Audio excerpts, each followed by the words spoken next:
Well, yeah, that's my old volume. It's not really what I want to use, but I think you guys can hear me now.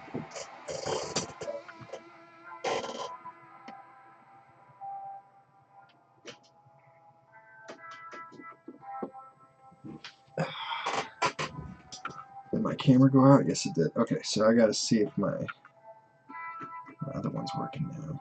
Two volumes going now? Sure don't. It's not cool. I think the microphone went out in my newer camera, which is very disappointing because it's basically brand new. Okay. Alright, there it goes. Sweet. What's up, guys? Hi, guys. 10-4, good buddy. Let's smoke up. Jeremy, you can't say that. This is a stream for children. Just kidding. Alrighty.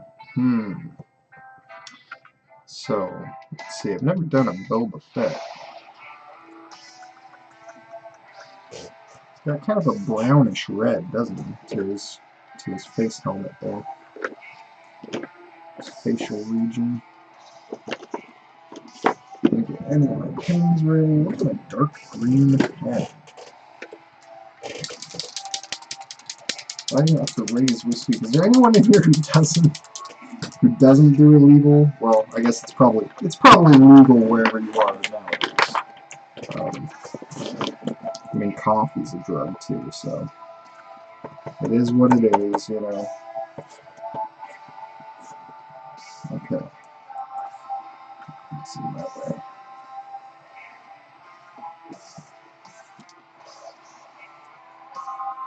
Jeremy Nunn's in Colorado. Yeah, that's one of the first states to legalize the weddings. Yeah, me and my friends, you know, we would smoke weed all the time in high school, and it is what it is. I mean, I kind of wish I didn't, but it's fine. It could be worse.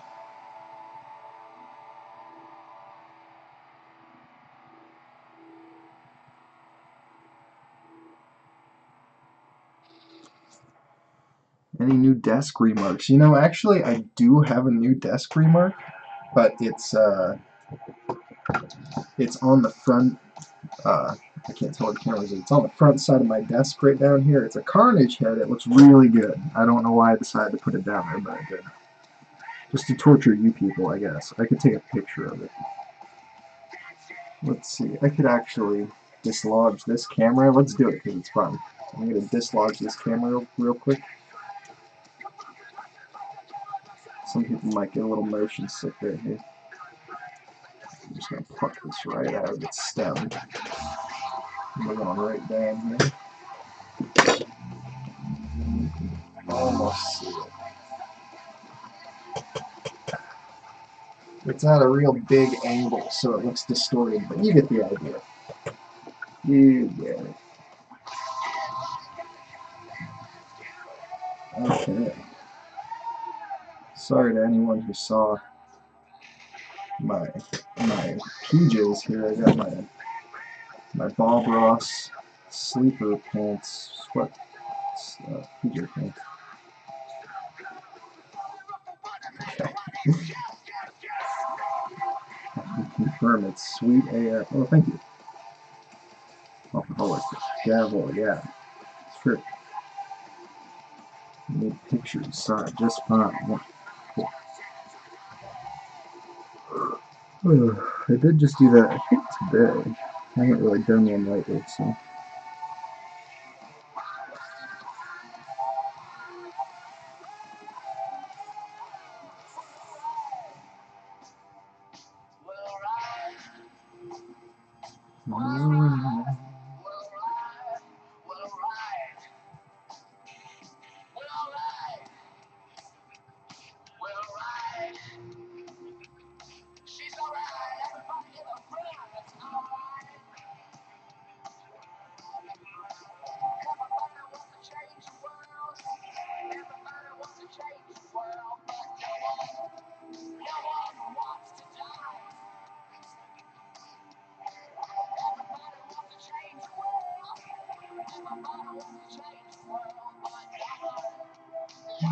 I'm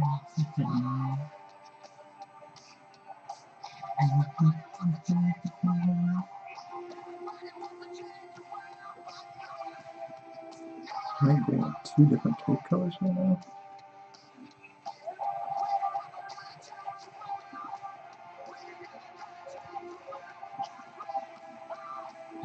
Okay, it's green. I saw one of the yellow caper here. I was like, okay, we'll do yellow. I'll do a cape last, because that's all the way on the right. Doing conflicting color information in his costume here.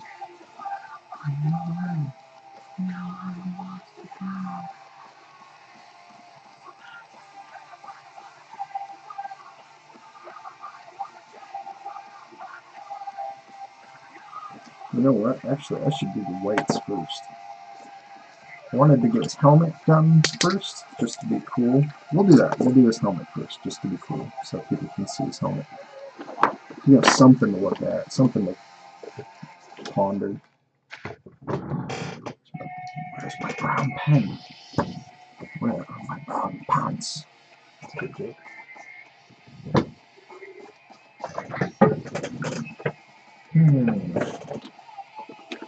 That's the problem with having about 100 pens that you have to keep track of, is that you're going to lose one. Maybe I'm out of brown ink. That's not possible. Oh, it's so ugly. It's totally covered in paint, so I didn't recognize it at first. Did you get a Wolverine? You know what, guys? I'll flash you my Wolverine. I already got mine, so. Well, let me put this down. Alright. Here's my Wolverine. See this metallic signature? Got these sweet gator guard screws right here. Red and silver on the top, black and silver on the bottom. Yeah, it's a remark, by the way. This is the Wolverine. You can see his mask. You can see his eyes under there. Pretty badass. So, there you go. There's the exclusive drop. Yeah, I'm pretty stoked on it. That Firestorm was badass. Thank you. Yeah, that reminds me. I'm gonna really quick because it only takes me a minute. I'm going to add in the latest revisions I've done to my slideshow here. So I think I've done some heaters.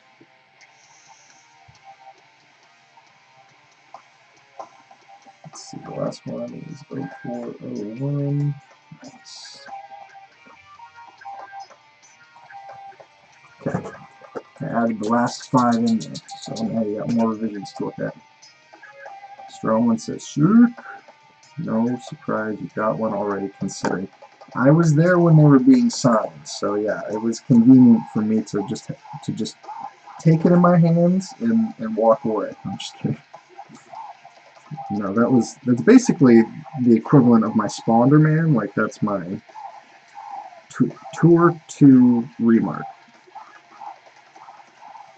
I got a couple more, but they're set, so I'll share them in the Crane page later. I guess I'll share it tomorrow. So there you go. Right.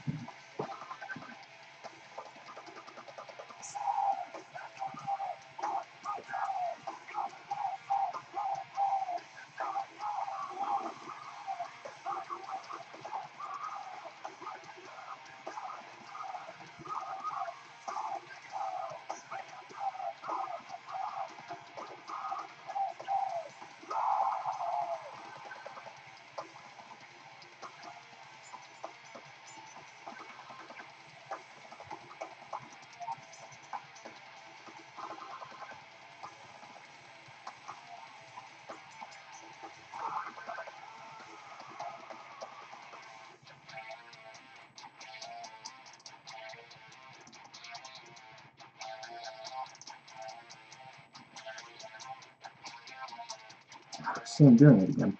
I said I was going to just use helmet and then go back to doing the whites, and then I stopped what I was doing because I got so excited by the Wolverine venom that, did you guys see the green goo on that? Yeah, I like green goo. I got so excited by that, I forgot what, came up with a special plan here. Man, stick to the plan. You never want to bail on the plan. That's when you know it's game over. Everybody starts bailing on the plan.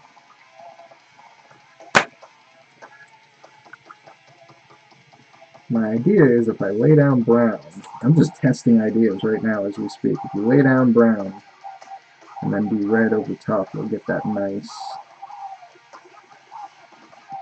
color, that red-brown that he's got on his mask.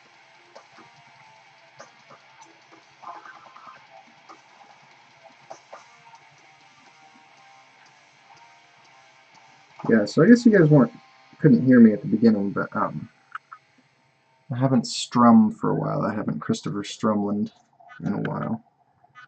And so this is my first time back in many moons. I still have been painting at the same rate, but just not streaming it. Just giving it a different try, you know, seeing if I like that better.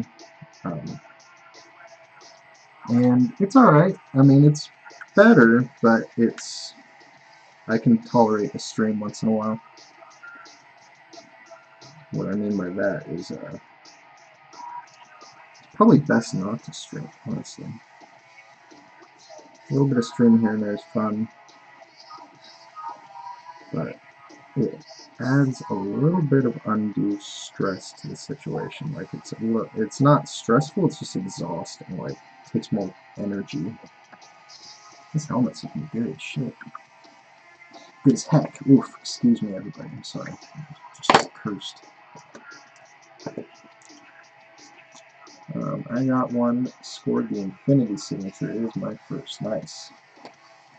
What types of paintings do you do besides green marks? I mean, I do all types of stuff. I do digital, I do pen and ink and pencil, I mean, I've done small paintings. I haven't done like any like large original paintings, but you know, I got my acrylics and my watercolors right here. Sometimes I'll do acrylic painting with my, you know, I got tons and tons of brushes, so I don't have a brush. I mean, this brush I probably use the most, but you know, I'll use my brushes and acrylic paint directly on here if you want to see. I was just painting yesterday, so I have some water in my palette, I guess you could call this. It's just a plastic egg holder. This is the bottom tray. So I find that this is really good because, you know, it's not even crusted up very bad yet. Like, you'll get these thick pieces of paint, and you just kind of pull them off. Just pull off the thick pieces of paint.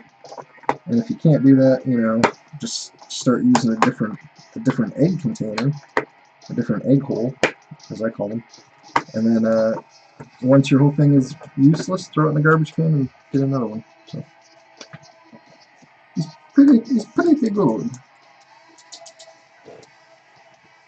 I feel like streaming adds stress you don't need. Yeah, it's not much stress, but it is slight. And I shouldn't even maybe use the word stress. It just takes more energy, you know. It takes energy when you can just do more painting with that energy if you just do it kind of quiet. Because I've always been someone who is kind of quiet while I draw. I like when other people are talking around me. I love being at a party and then just drawing, and then everybody's having a good time and like laughing and commenting on what I'm drawing. That's fun. But I feel like I should respond to you guys, you know. And I do like to respond to you guys, but it's like that is different. Like, I have to switch on and off between reading and drawing, reading and drawing, reading and drawing. It's like that switch is probably what takes the most energy. Alright, this helmet is base coated, so now I can move on. Now you people are appeased by being able to see something that looks recognizable. Just Josh, and that's a Josh. Ooh, you know what? I'm gonna use my metallic paint to paint in a bunch of details and like the dents in his helmet, because those are metallic. Like they're like super shiny like aluminum, so that's gonna look good. Idea. I like using my metallic paint actually, it's not bad. Have you tried oil pastels or other medias? I mean, in high school I tried all the medias basically. I've done a few pieces in pastel. I'm not really a big pastel person. Maybe if I tried it again, I might like it better now that I do a lot more smudging and tapping and stuff, and those are kind of elements that you use in pastel. But the bottom line is pastels are extremely messy, and I've never liked them, and I've tried them lots of times.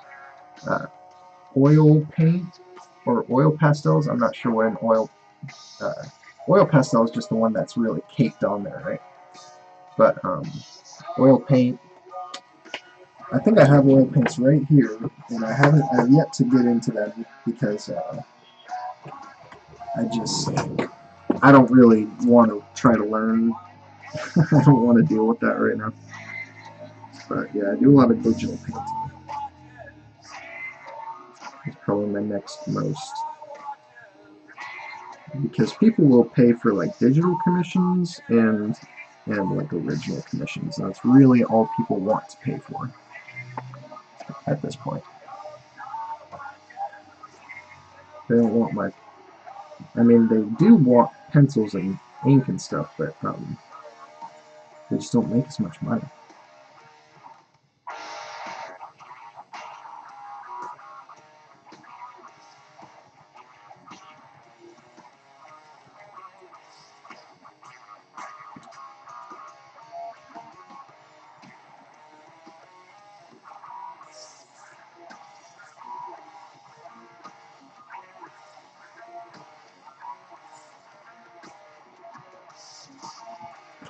Yes.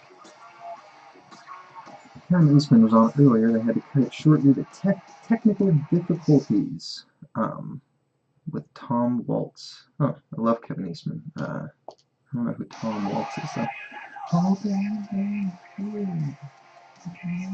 Alright. Friend Nathaniel. LOL egg hole, yeah. Here for your art, do your thing. Don't forget us when COVID is over, yeah. Yeah, maybe I'll get to go do some cons or something. Gonna ask if you're doing metallic ones, yeah. Cliffy? Excited for that taco announcement, Cliffy? That thing we were talking about, man.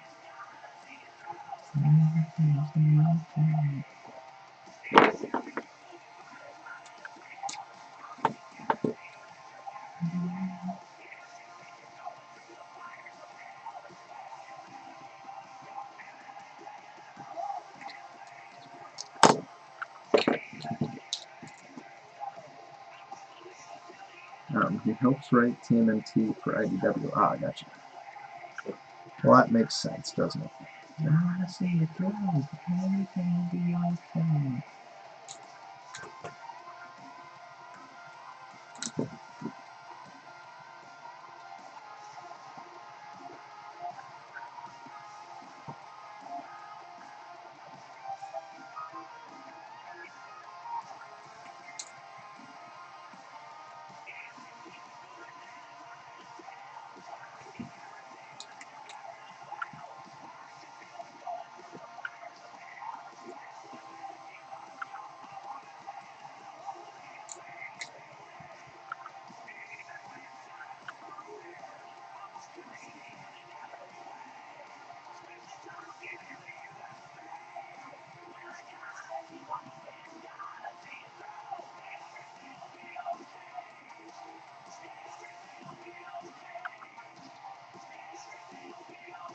Has anyone here seen The Boys or read that comic series?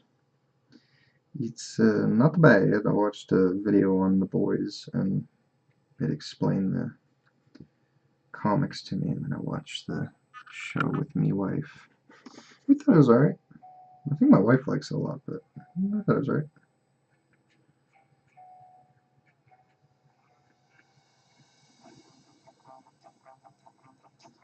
What did y'all think? I think my favorite part was the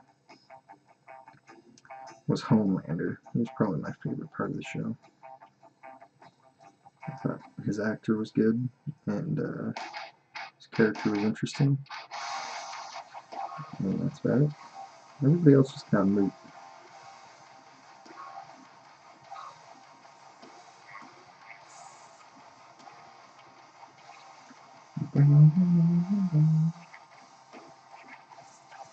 I've heard of it through friends, but haven't found the time yet.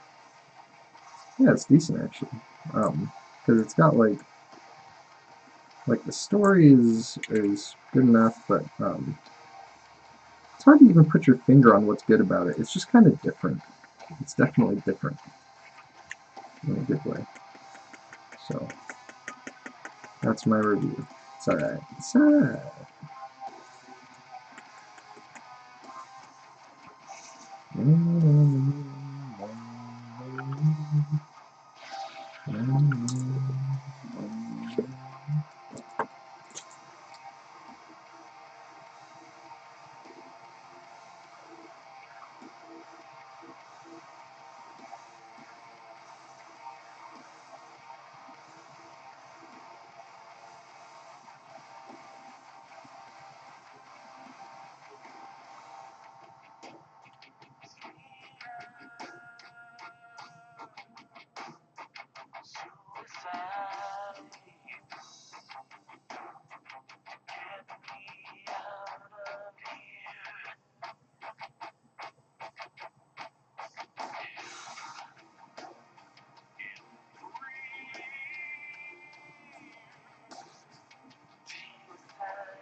I love drawing or painting when others draw or paint. So when you stream, I throw down a new remark piece. Love it. Nice. Plus free music. There you go. Yeah, until they cancel me. Until they hashtag cancel me for playing stuff. How dare they do that? Music should be shared. Should never be held back.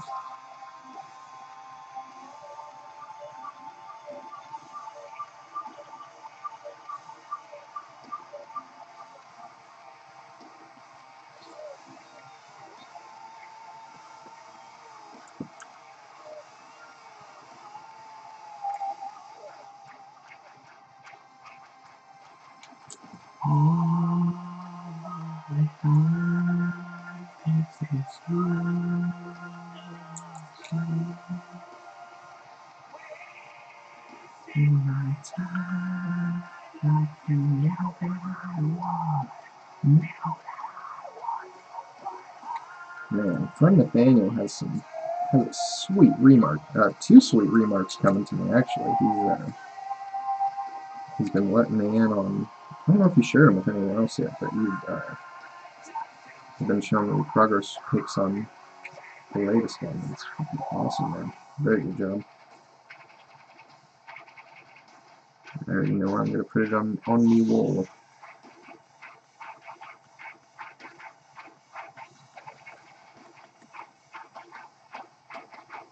I don't know what I'm gonna give you in return, but I'll give you something good.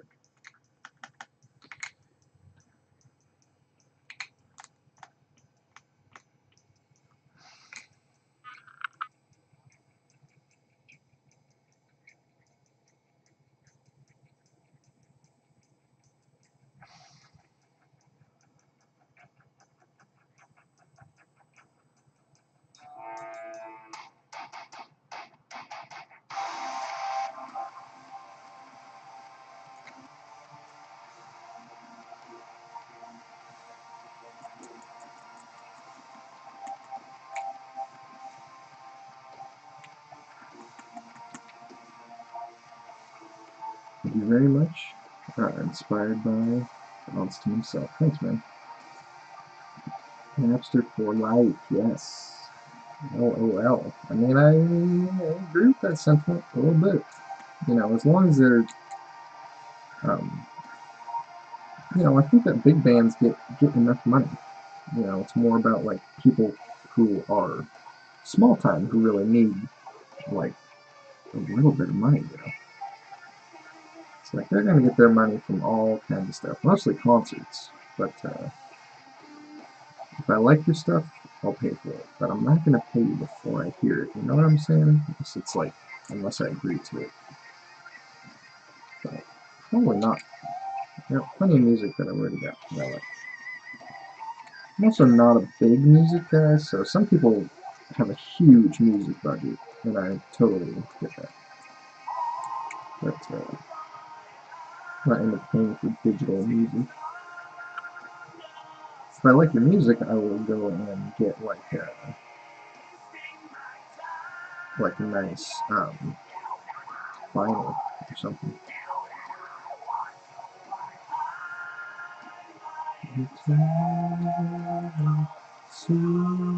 And I do pay for this music. I mean, this is Spotify Premium, actually. So I pay $15 a month for this crap. Oh, let's see. Lola says you're doing amazing with your build effect. Thank you, Lola. Your remarks have been getting a lot better too. I mean, you're not. You're doing actual sketches there. You're not doing remarks. Just in a remark. Well, I think of everything as a remark now. You know, like people were saying, Clayton Crane gives haircuts now, and I was like, yeah, that's a remark. It's just remarking your hair with scissors. And then he signs your forehead with a pen. Just kidding. But he might actually do that. That'd be fun. I still have to get Austin to negative symbiote. Yeah, let me show you guys what I did. This is pretty intense stuff. So I did some test colors after looking at the negative that I did of this book, which I'll show you right now. So I did this book, right? Looks great, very cool. And then I did the negative on it, and I was like, oh yeah, that looks sweet. Because I can't even remember who said that. Somebody said, I think it was Stromwender or Nathaniel or somebody, but somebody said to put it in the negative. Cliff Stacy was also saying that and doing that in a private chat. And so I took the negative and I found out what the colors are. And so I drew kind of like a smaller version of both of these guys in their negative colors. And then I took a picture of it and I inverted it on Photoshop, and I can share that photo later. When this gets a grade, I'll share it. When you invert it negatively, it looks they look like they have the perfect colors on them, which is cool. So I feel like I nailed it. Friend Nathaniel said it, yeah. I knew it was somebody in this chat. Oh man, my box is coming apart. This is a cheapo box. What the heck? This box was like $20. Unbelievable. I thought I was getting a nice box, but I got a cheap one. Alright. Stromlin says dope. Thank you, Stromlin. There, let's see. Where's my car?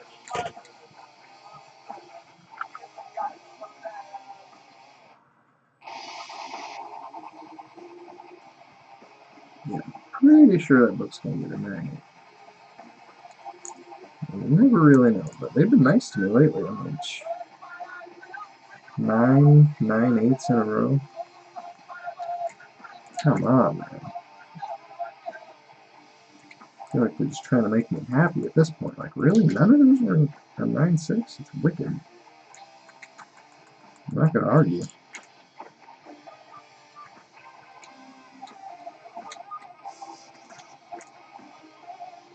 I mean, honestly, I didn't think any of them were going to be a 9/6. That's what I've strived to do now with every book, if I can, is I try to say, how can I ensure that this becomes a 9/8? What I mean is just treat it real nice. Treat it real nice. You know, maybe cover up a little something. With me paint, if possible, if I can. If they don't know, don't hurt them. You know, don't spread that around. Crane negatives led me to find Austin and collaborative ideas like crazy. Nice. Telling you gotta get one of mine to get your first 9.9. Yeah, I don't think they'll ever give me a 9.9. I think that's the line. They're like, alright, Austin, we'll give you 9.8s for covering that stuff up, but we're not gonna give you a 9.9. Like, that's what I keep thinking. I'm like, what if I dip a whole book in paint and it's just like solid, like a beautiful piece of glass? Are they gonna give that a 9.8 or a 10? Like, is that possible to get a 10 on that? I think just out of principle, they're not going to give it a 10 because they know. They're like, you obviously covered up at least one defect on this book, so we're not going to give it a 10. I don't know. Maybe I will get a 10 one day. You know, who knows? I would love a 10.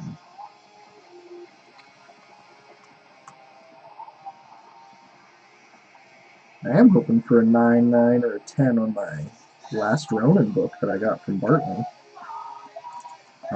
Because when I got the metal, and when you get the metal books, they actually have a reasonable chance of getting a 9.9 or a 10 from most publishers or most printers because the metal books are just like clean as hell, super um,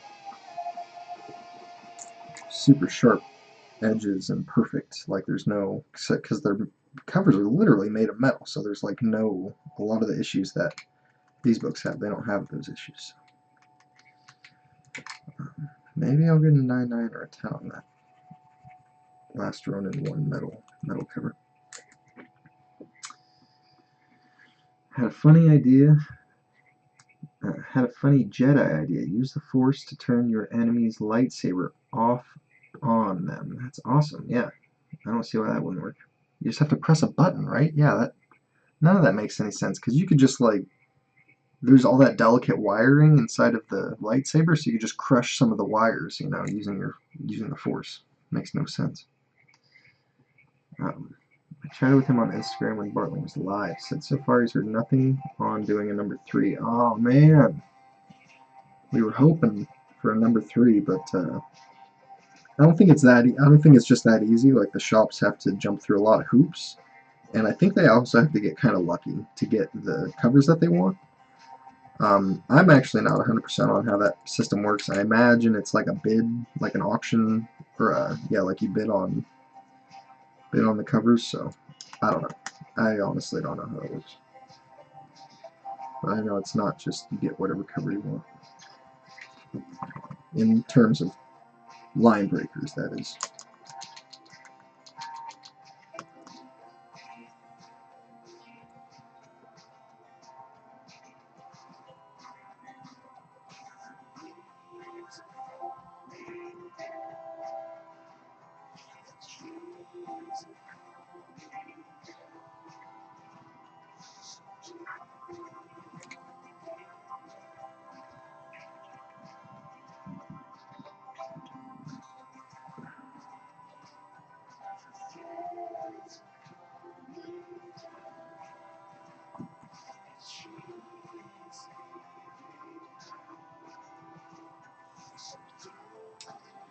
Ben Bishop started doing number 3's interior recently on the 12th, and it's delayed till May, so there is still hope. Yeah, that's true.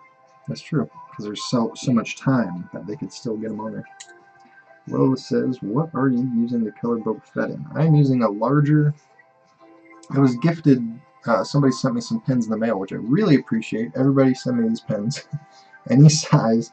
I use all the sizes. So here's the bold.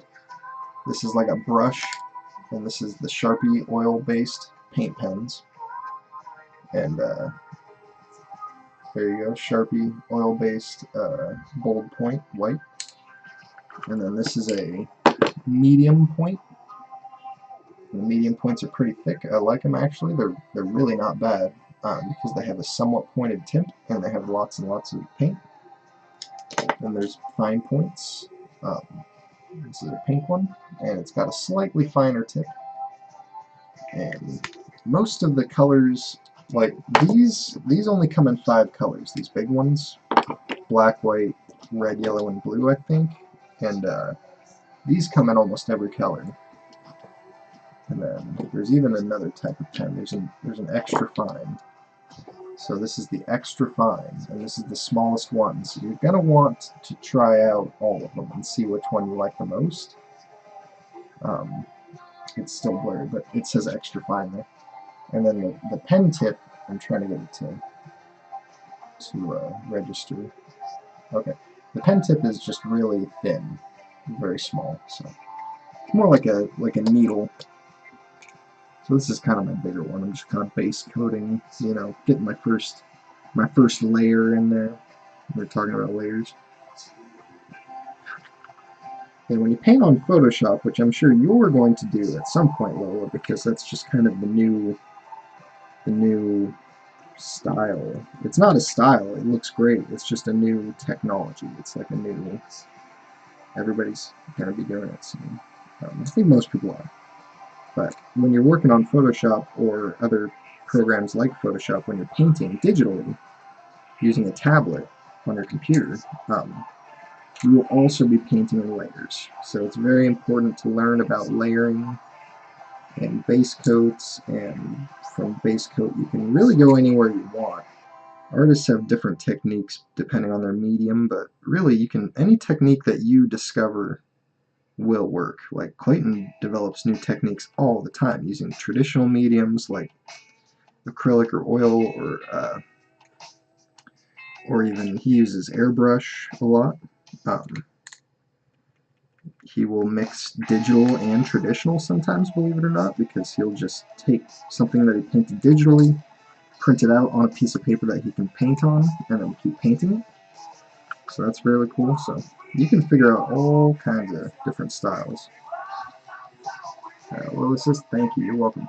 Ryan Rose, those tiny nibs are a nightmare to work with. When you press too hard, I had a Copic pen so thin it popped inside the pen. Wow. I've not experienced anything like that. That's pretty intense. Let's see. Yeah, I mean, the Sharpie pens are definitely a pain in the butt. If you press them down too hard, which is what I'm doing here on purpose, incidentally, you'll create a huge pool of ink by accident. Especially with those extra fines, those little tiny tips I showed you. If you press down your extra fine pen into your paper, like I'm doing right here, just pressing it down really hard, because the pen tip will go in a little bit. It'll go in and out, in and out. If you push it in, it will instantly spill ink everywhere. And it'll happen in a split second, and there's nothing you can do about it. It's pretty brutal. But once you learn to control it, it's an ally. But until you learn to control it, it is an enemy. It is an absolute enemy.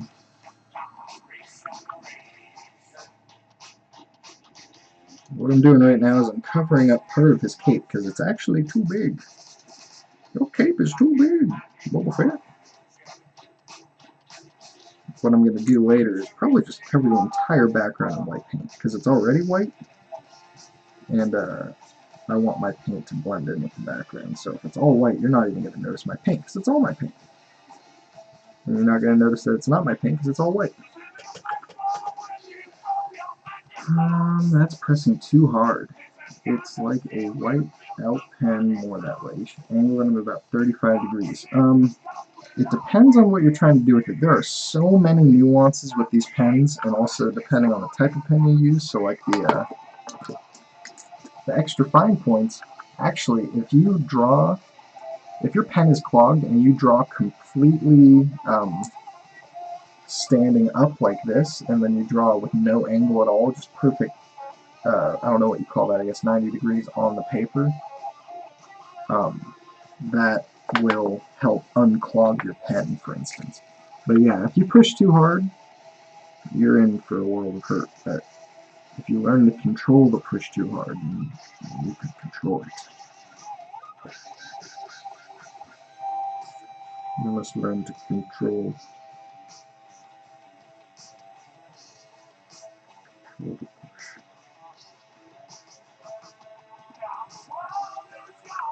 What apps do you suggest, or the ones that you use? Because I got the iPad Pro a little while ago. I think Procreate is on there. I hear good things about Procreate. I only paint on Photoshop. I don't know if Photoshop is on the iPad or if it's any good. Photoshop is a little bit advanced. I would suggest just finding a... Just try out different ones, and find a good app yourself, because honestly, I don't know. I bet YouTube has good examples. You could like YouTube what's the best program to paint with, or even YouTube how to paint with it. But I've heard good things about Procreate, and I think that's on Apple, so maybe check that one out. Yeah, I'm actually not an Apple person, even though Clayton used to be. I don't think he is anymore, but Clayton used to be. All Mac all the time.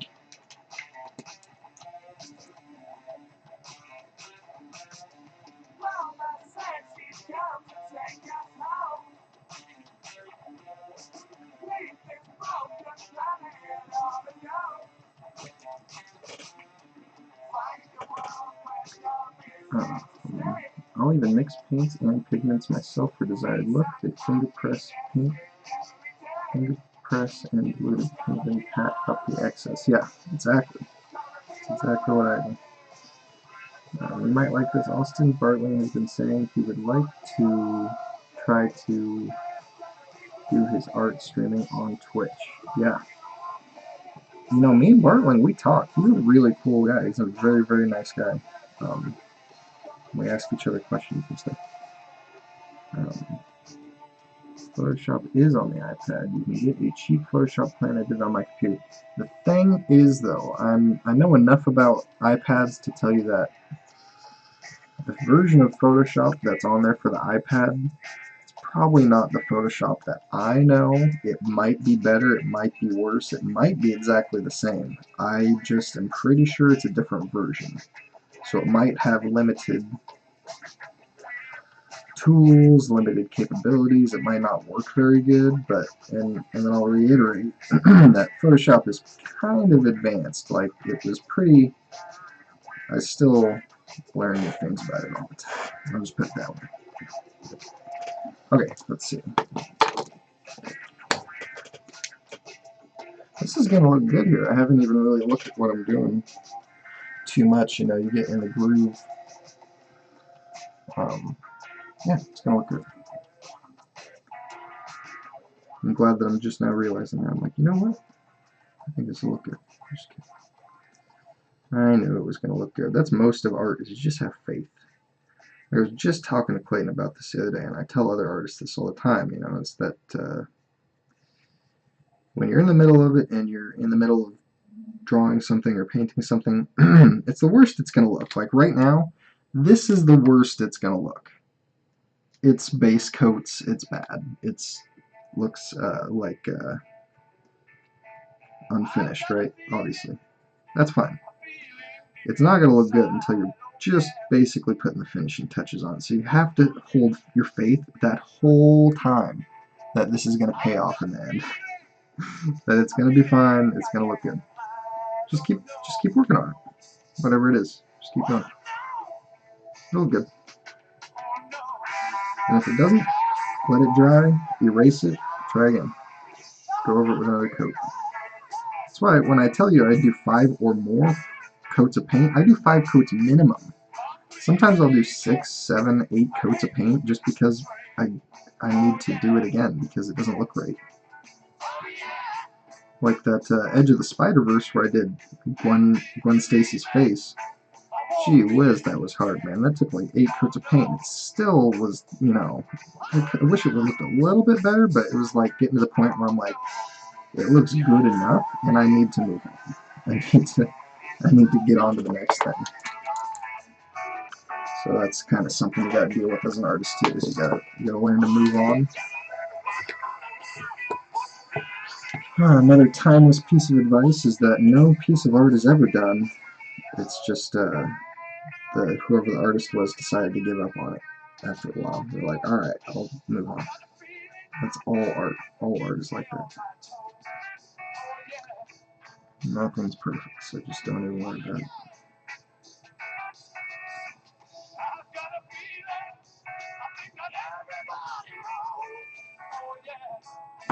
Like, I had somebody message me and they're like, you know, that last revision you did was great, but you could redo the whole title and move it a few inches to the left, or a few millimeters to the left, and resize it.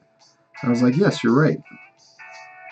That title does need to be, well, it doesn't need to be redone, but it could be redone. That title could be better. You're right, I could reposition it, I could do it again, and the owner would probably really like that. And I could probably even charge them money and just be like, hey, would you like me to redo this title? I'll do it again for 30 bucks. Like, that's kind of rude, but it's up to you. I'm not going to make you do it. And it looks fine the way it is, but that's up to you. I'll try again. And then it's like, I'm not even going to offer that. I'm not going to waste my time with it. Just do it better next time. Move on, do it better. Let it go.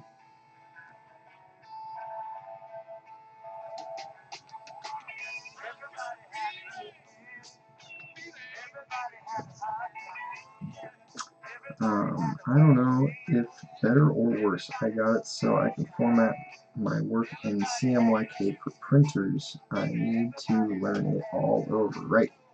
Yes, so if you're printing something, you basically need to make sure it's in CMYK, which could mean that I think that means that your work's probably going to get kind of dark, so you need to go in and edit it back up to being lighter again, which is pretty frustrating, but that's just kind of, I think Clayton has problems with that too. It's not really, there's no real solution for that right now, somehow.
Like right now, as I'm painting, I'm pushing my tip down really hard every few strokes because I want to keep that paint flowing.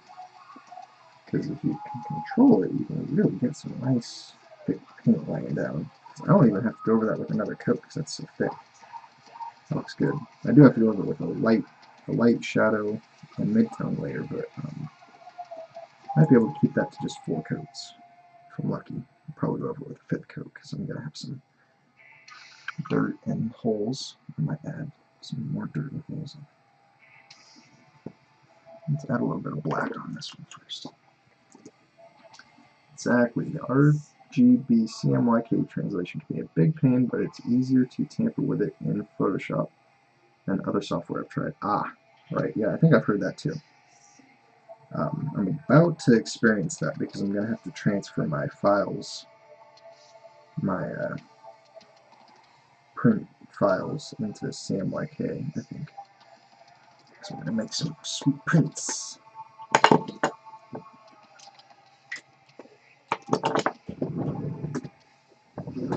I have a nice big, yes I do. See, I love this. I'm cracking myself a freshie. Crack a freshie, medium point green pen. It's a great feeling, you know, this pen tip See, I can show you guys the anatomy of this pen since it's clean. So here's the anatomy of one of these Sharpie paint pens. You can hear it. You can hear it's got like a, basically like a little metal tube in there that slides up, hits the wall, slides back, hits this wall. And what it does is it shakes up the paint in there, the oil paint. You can pull these tips out. I don't know if you're supposed to flip this around if you want to, but it has like a more of a bullet shape here and more of a, well, more of a bullet shape here and more of a more of a triangle tip here. So on one of my pens I did flip it around, and it does not seem to impede the pen at all. So I think it's just an optional tip for you to flip around if you want that. So we'll just do that even.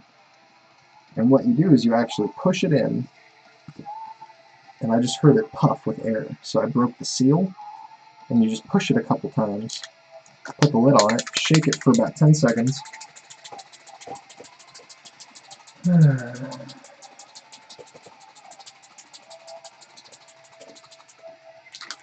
Okay. And then it's still not going to be colorful, but you'll pull this out and you'll have a little bit of paint on there. So what you did is you just got it primed and ready. So what you do now is you take it and you push it for a few seconds, shake it, push it, shake it, push it, and then you can check the progress on it and see most of the paint, it's almost at the tip now. Push it in, shake it, push it in, shake it. Alright, so now my tip is all green and we're laying down paint. So the other thing that I could tell you guys is that each one of these colors, each color has its own consistency, its own reactivity, its own viscosity, its own, there's actually two liquids in here. There's like an oil paint and there's a paint thinner, and when you shake it up you're mixing them together. If you don't shake up your pens, it'll be really watery.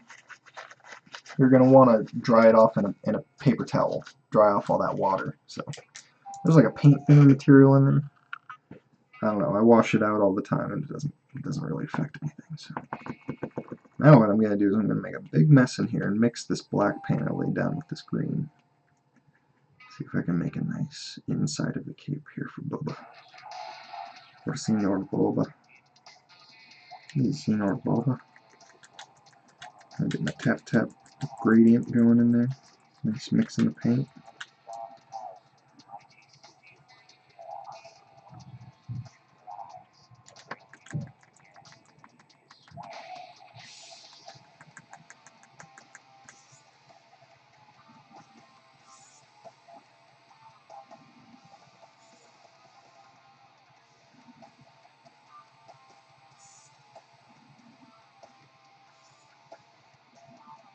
This cape is pretty tattered on the end, so he's going to have kind of a cool ripped hold.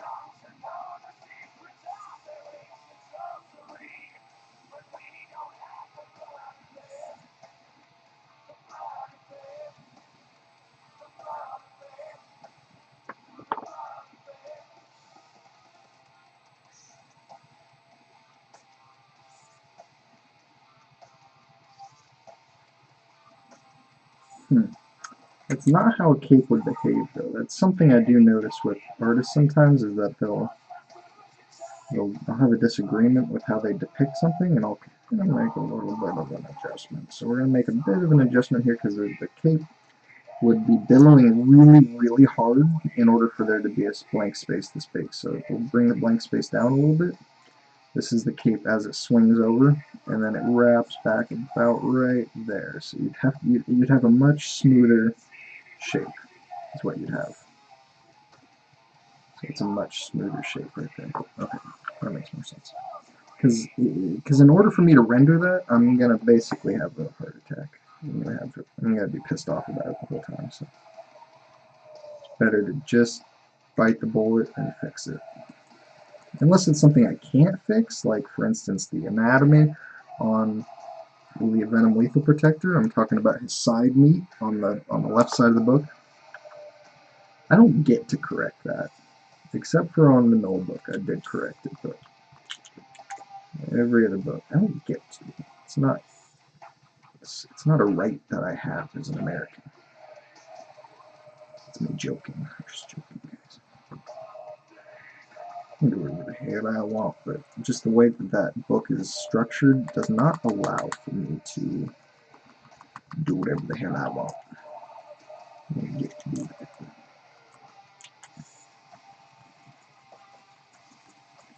Do I have a large round pen? No, I don't. When you mention doing Photoshop with the RBG to CMYK, best advice I told you is to start the file in CMYK if you can help it. Yeah, that's true. But what I do and what Clayton does a lot is we scan our original work and then fix it in Photoshop. So really, we have to edit it into CMYK and make it look good, because there's no way for us to do it and start it out there, you know. I just don't want to repaint the whole fucking thing, which I'm not going to do. I mean, maybe I will. Clayton does it all the time. He'll just upload a sketch of his into CMYK and then just paint over it. Paint over, like literally just, well, not digitally paint over it, the whole thing. So. He's fucking super talented. Like, you guys have no clue. It's crazy. He can do traditional work, he can do, and it looks identical to his digital work. Like, that is shit like I've never seen. He can do it with crayons, too. He can do crayons that look like his traditional or digital work. He can do it with anything. It's pretty phenomenal. Like, generally, when people switch from one medium to another, their style changes, too, in more noticeable ways than his. His style is retained.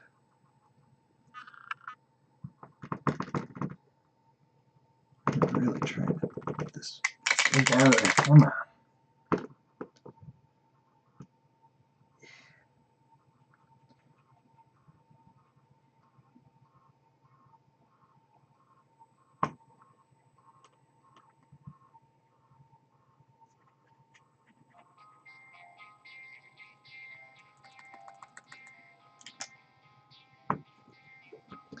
LOL. If he did classes, I'd try to sign up. You can go on his YouTube, man. He's got some videos on there that he teaches you tons and tons about how to paint on Photoshop. Just in like, he's got like 10 videos maybe. But he covers lots of stuff, like clone tool. He's got basics. He's got a basics video. He's got clone tool. He's got history brush. He's got like examples of him painting, and like you have to really listen to what he's saying, because he does a good job of explaining it, but he doesn't do a good job of emphasizing it. He'll just kind of explain it and then gloss over it really fast. But if you pause it, listen real close, rewind it, pause it, listen, and then compare that to what you're looking at on your Photoshop and see what he's doing on his, you can kind of actually decipher the little hints and tips that he's giving. So you can find some seriously useful stuff in there. Oh, I stopped getting off. Sky. I saw some of them all look again, yeah.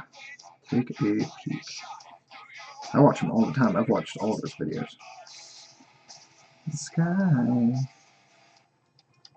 I'm actually in one of those videos, believe it or not, back in 2011. You can't hear my voice, but, because he edited my... We were sitting there talking for a while, and he didn't edit me out on purpose. He just did like, you fast forward through the video, can't hear any audio. And then the parts where he paused and let it be heard what we're saying, like he's just answering my questions, really. I think he didn't I'm not in that. I might be in that video actually for a brief. You can hear my voice a little bit. Listen to it once. One where he's doing the werewolf. I love that video.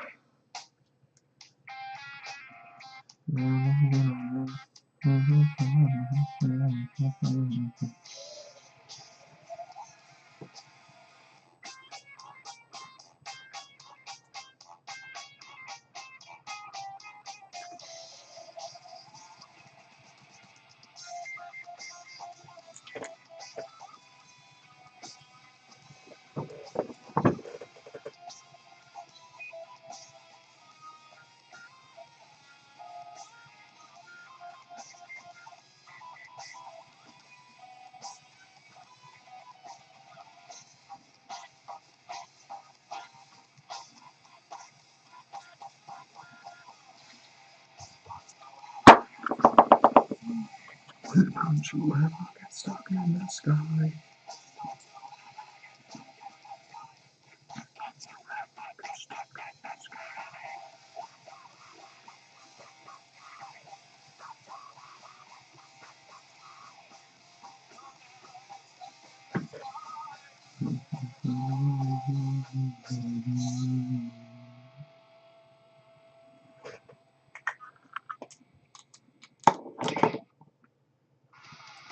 Alright, basically you can see exactly how this thing's going to turn out.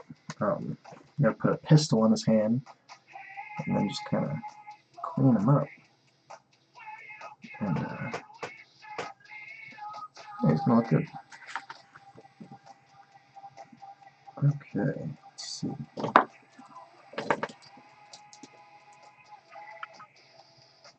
No, not right there. Let's do that. You don't paint them up anywhere but there.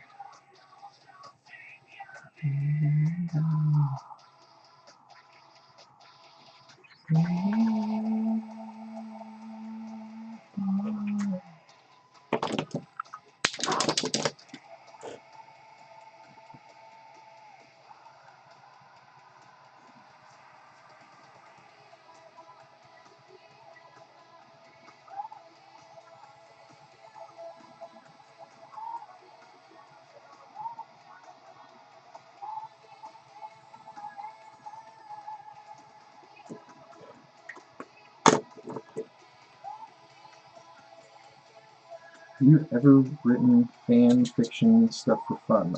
I've invented lots of fan fiction in my head movies. I've never written any, but I have written lots and lots and lots of original stories. It exists within my sketchbook. That's where I write my stories. Mostly in drawings, but I could tell you, I could open that thing and read it like an encyclopedia. Got lots of footnotes and drawings, and I know all the world it means. It's so fun. One day I'll get to share it with you all. One day!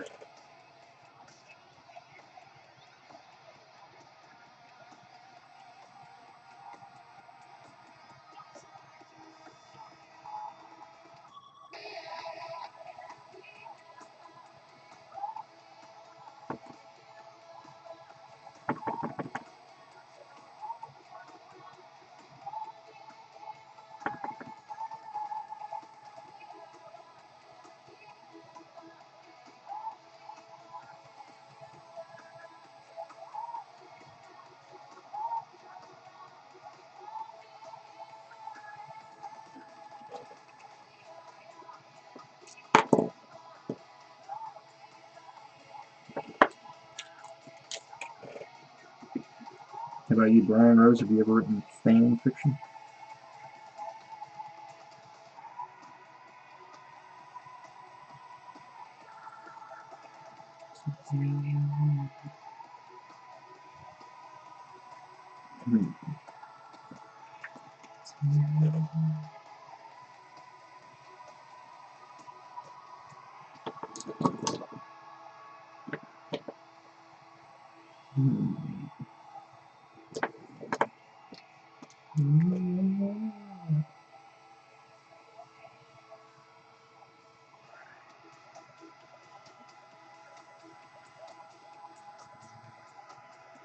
got kind of a funny color scheme, doesn't it?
Yes, I have. Thank you. I was asking because I was doing that recently. It gives me ideas for my main work. Oh, yeah.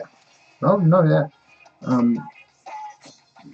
Basically, all my stories are fan fiction because I take, you know, existing archetypes, existing characters, and I flip them up and I change them and I make them my own, right? So it's like, they're almost like a fan fiction. Like,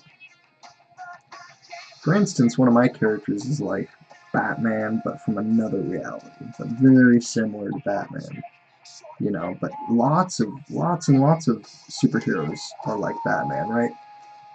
I don't really have a character like Superman per se, but like there's lots and lots of characters like Superman, right? So he's more of like an archetype than a character at this point. He's like, he is the solar superhero. He's like the solar deity style superhero. Um, which isn't like, it's not like it demotes him or anything, like, it's cool.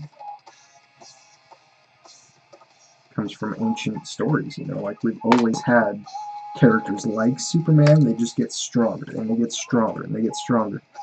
And they're basically, you know, they're just like five, what is it, like 10,000 years ago when the Egyptians first started out, their first pantheon of gods was a solar deity versus the night deity, which was the, what were their names? Set was the sunset, you know, darkness. Set was the darkness god. His brother was Horus, or Horizon. Horus, the Horizon. He was the sun. Now that's just changed to, you know, Superman versus whoever the bad guy of the week is, really.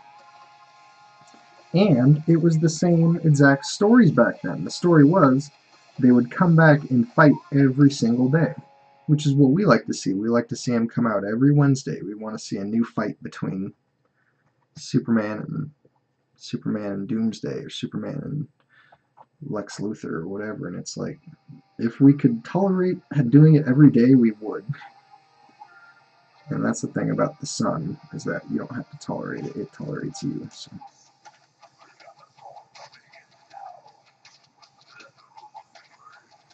The sun coming up in the morning and the night coming out at night, that's basically the equivalent of comic books for those old-timey people. They're like, oh boy, here it comes again. We see this last week, and everybody's like, shut up, it's cool. Everybody's like, ah, it's boring.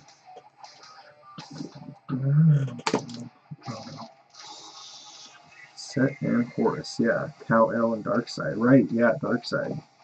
True. Yeah, if you're into that, then check out, you know, Campbell. And Campbell was the writer who wrote Power of Myth, and he wrote lots of stories about, or lots of books about mythology and story writing, basically. And the archetypes. Archetypes. Like, for instance, if you go to ancient Greece, you know, they would just worship the Super Friends or the Justice League or the Avengers. They just called them different characters than we understand them. Or rather, it's vice versa. We worship the Justice League and the Avengers, but it's only because they worship their gods. You know what I'm saying? Like, the pantheons are virtually identical. Pantheon of the Viking people, the Nordic pantheon, very, very, very similar to the Greek and Norse. You can find those pantheons all over the world, basically. It's just in our DNA that we just have to make these pantheons of gods. Because they represent ideas, you know, and they're, you know, there's always the trickster. The trickster reappears, you know, even if he's born, like my son could end up being a trickster, right? It's just another version of Loki. Loki.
I need to basically save the gun for last, you know, I don't want to deal with that.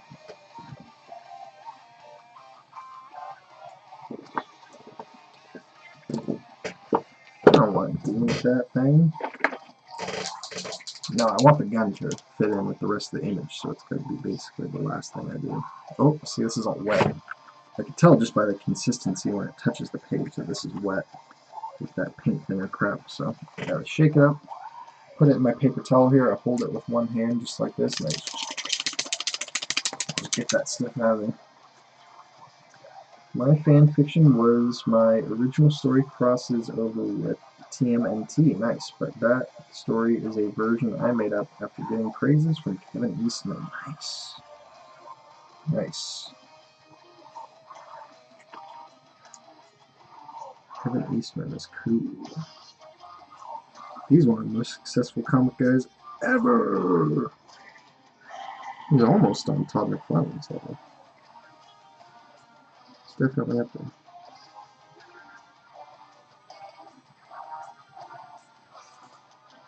It's not as involved as Todd McFarlane.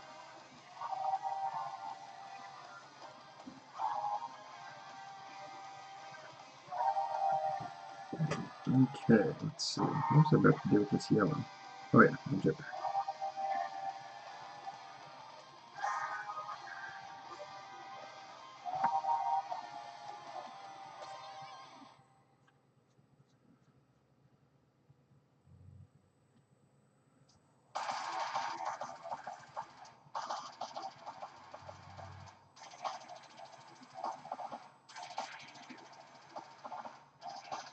Okay, so the other jet strip would really, really be covered by his legs, so I'm not even going to worry about it.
looks pretty decent.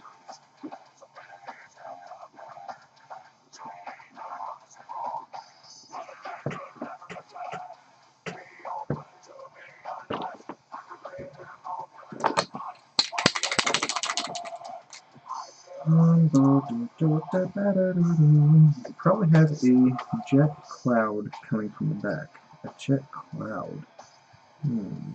Oh, I see what you're saying, like a black smoke. Yes, but the way that he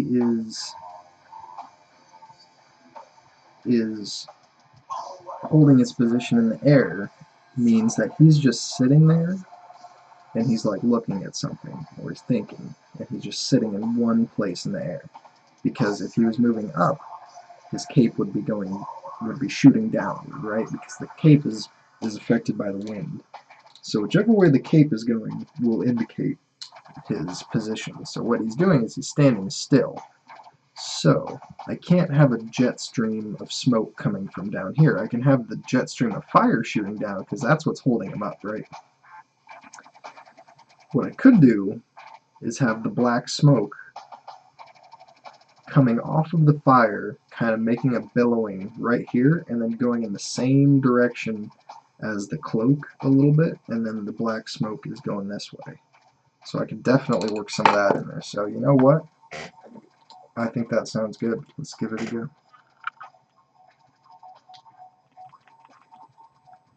We're just gonna throw a little bit in here, and then we're gonna lighten it up with some white. Let's see where that goes. Did you go to school for art? I didn't, but I do it every day.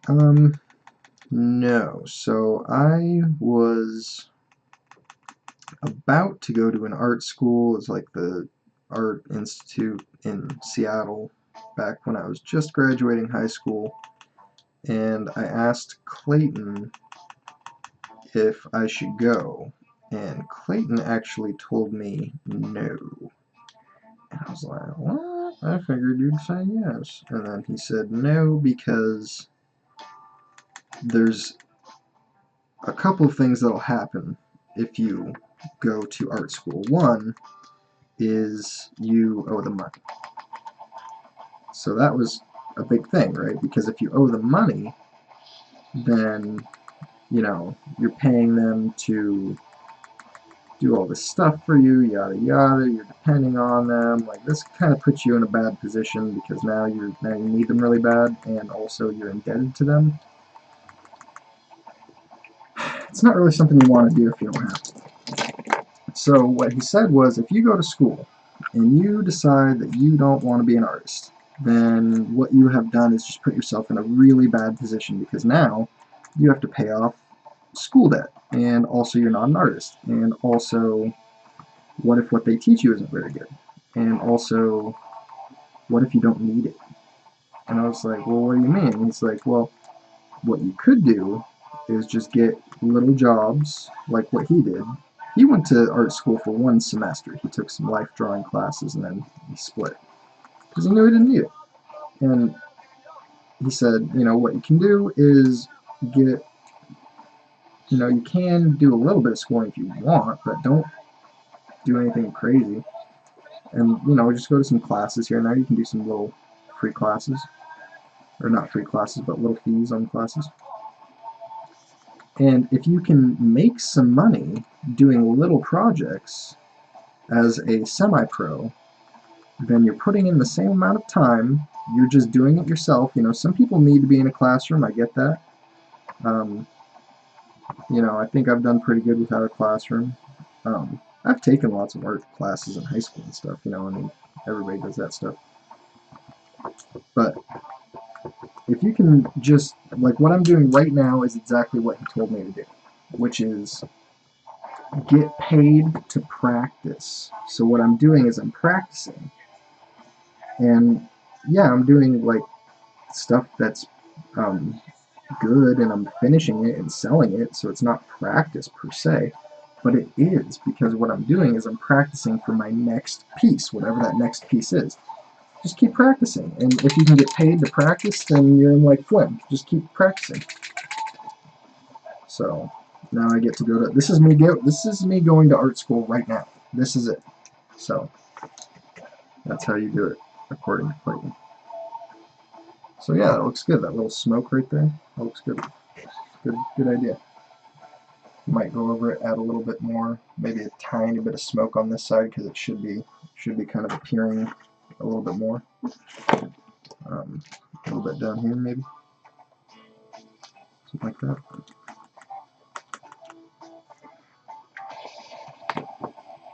I don't want to cover up this guy's signature. He's got a little teeny tiny signature down here.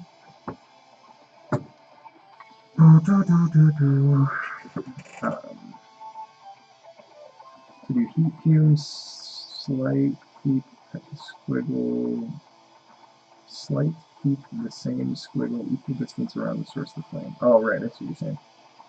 Yeah, I could try to do that with this pen I have in my hand, actually. I had half-paid scholarship to School of the Arts in Chicago. I passed, but went back to Chicago to get Komori certified. I'm a certified press operator, two-dimensional art, no school training. I feel the same way about school. Art theory doesn't teach the passion, right? Yeah, I mean, and then another thing that he says, you know, and that lots of artists say is that the artists who are going to make it are going to make it. There's nothing that's going to stop them. People could tell them no all day long. Like Todd McFarlane, for instance, got like hundreds of rejection letters because people just kept telling him no.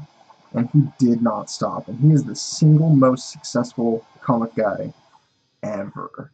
And he did not stop. So just do that. Just don't stop. When people tell you no, say okay, and then just keep going. And maybe you'll work with them later, maybe you won't, but just don't let that get you down. And so that's the people who are going to make it. They're not going to stop. The people who won't make it are the people who are going to stop. So if you are one of those people who's going to make it and you're not going to stop, why on earth would you need to go to school? You literally don't need it. It's like a paradox, right? It's like there's no reason for you to have to go to school because you're just not going to stop. So that's what I'm trying to do right now, is just keep going, don't stop. And nobody's been telling me to stop, really, so it's like, I've been pretty successful. I've been lucky.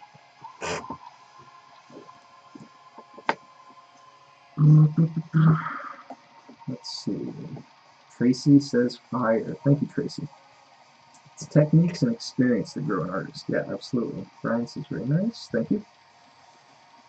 Jen Hemming, Lola Hemming says, like the Boba Fett, it turned out amazing. Yeah. This is still, all of this right now, aside from the flames and the smoke, is base coat. So the flames and smoke are pretty good. They're near the end. I might go over them with another coat. But, yeah, that's all just the base coat, you know. You gotta go over it, give it some texture, give it mid-tones, then I'll probably do shadow first, and then lighting last. And I gotta go over and get all those little details in there. He's got all these, like, dents in his armor and stuff, and little gadgets and gizmos and stuff in his pockets, and all that detail. And then go over with, like, shadow, go over it with light, and then maybe I'll get away with it, and maybe I'll have to do another coat, you know. Art is all over the place. It is wacko.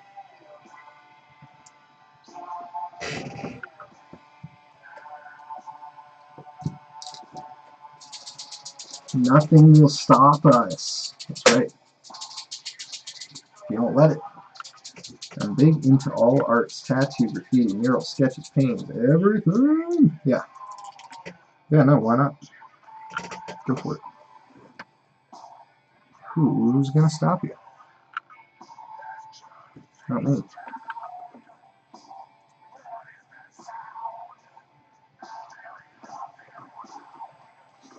You know, I could argue that painting is not the most productive thing I could be doing, but it's what I can do. It's all I have. Don't take this from me. It's all I have.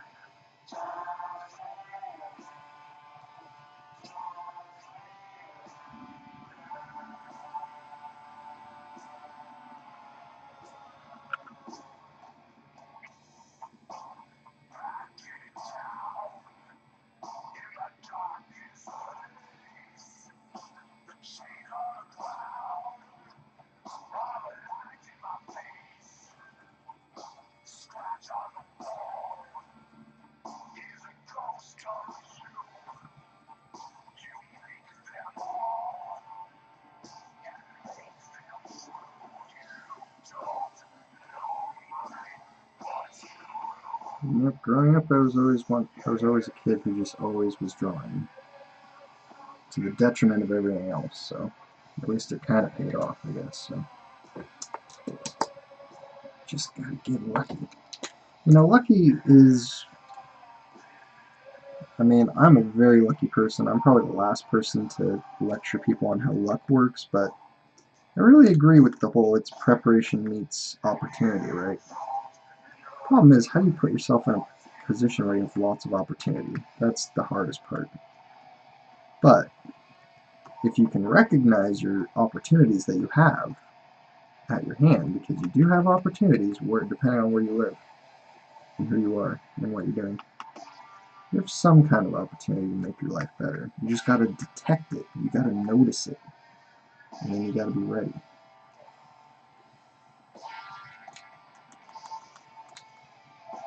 So like for artists, I would say opportunity meets a lucky thing where opportunity meets uh, preparedness. I can't even I don't even know what my own little speech here is. Opportunity meets preparation would be going to a life drawing class and then just going there all the time, because you're going to run into other artists who might be people you work with in the future, if you know what I mean. So like that would be something that can make you lucky. You can make your luck if you do that.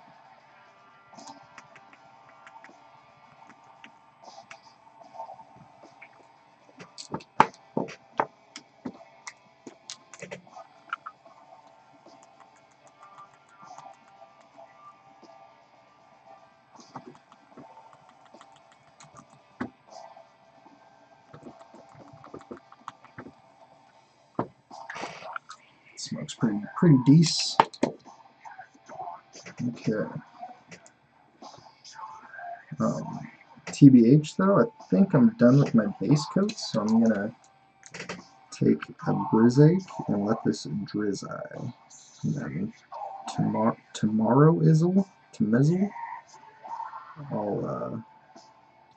I might stream tomorrow. I don't know. I was thinking this was just a one-off type of thing, like I'm not gonna start streaming too much again, but we'll see. Maybe I'll be back. We shall see. Okay. I think that's good. I got basically everything base coated except for his gun. I'm gonna wait on his gun basically until the end, just to make sure everything else is straightened out for some reason. I have these little quirks, these little superstitions, I guess you could call them, that sometimes I can't resist. And I'm like, I don't want to do that until the end. And it's been fine so far, so I'm just going to keep doing what I'm doing.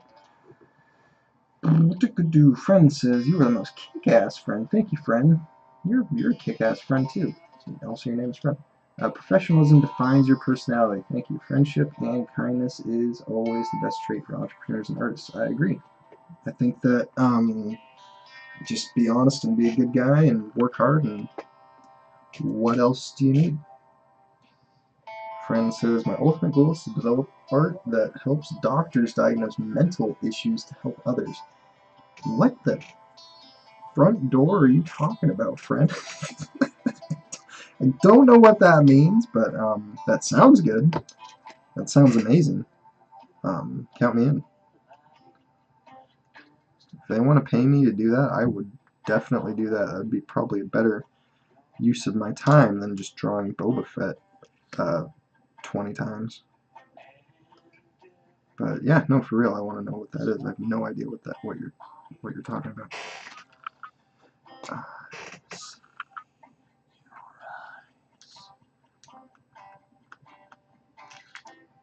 And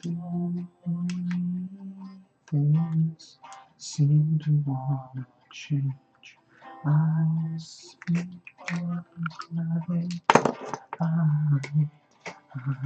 You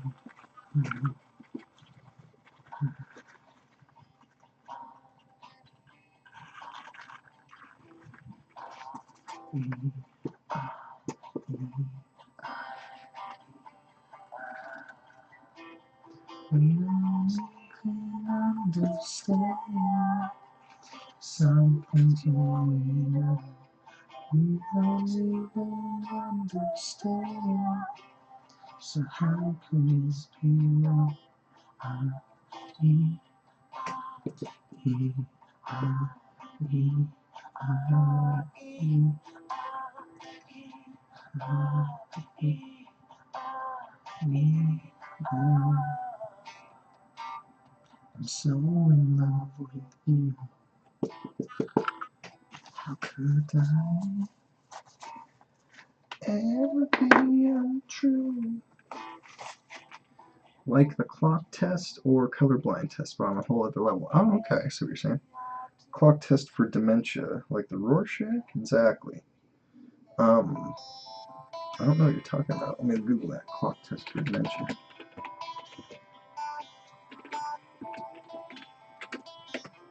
Baby.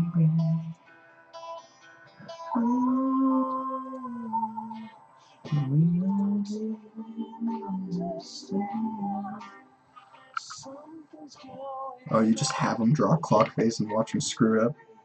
That's horrible. No, I'm just kidding. And it might indicate spatial dysfunction and neglect. The test requires verbal understanding. You should draw a clock face on a piece of white paper and make sure that the clock face is fairly large. Number the clock.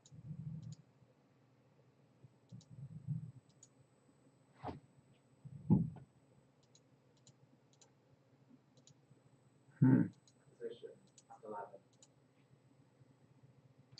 Gotcha. Interesting. They have to draw a clock depending on which side of mind they use. Gotcha. Rorschach is ink blots test where you look at ink blots and see how they interpret it. Yeah, you know, Rorschach tests probably only work on seriously messed up people. It's just to measure how messed up they are. But I like the clock test because that's like a good way to measure somebody without really judging them. It's kind of like a scientific test rather than a Rorschach test. A Rorschach test is kind of judgy. It's a little bit judgy. Something's always there. We see it's in our hands, but we just don't understand. Alright, this is great. I'm gonna put a pause on it. As soon as I do this podcast thing, I just noticed. I always notice one last thing I should do before I go.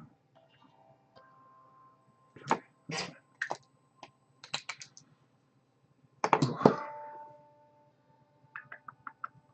Cool, yeah. Alright, guys. Have a great night. May or may not see y'all tomorrow. And I mean, you can basically see. Just imagine that looks good, and that's how it'll end. Okay. Bye bye.